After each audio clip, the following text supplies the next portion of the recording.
रात से बारिश का खूबसूरत मंज़र। मीरपुर आज़ाद कश्मीर में जो है वो रात से शदीद बारिश हो रही है, जिससे मौसम इंतहाई खुशगवार हो गया है। सर्दी की शिद्दत में तो इजाफ़ा होते ही जो है मौसम जो है इंतहाई खूबसूरत हो गया है। देखें,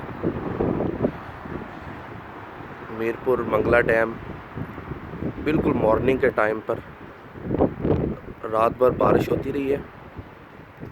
मौसम बहुत ही खूबसूरत, ठंडी ठंडी हवाएं चल रही हैं।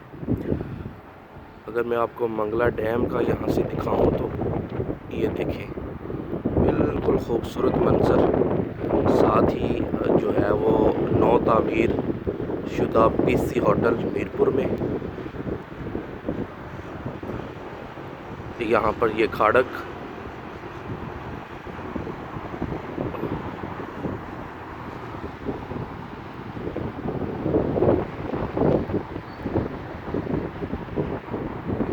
देख सकते हैं कि बहुत ही खूबसूरत मंज़र हो गया है।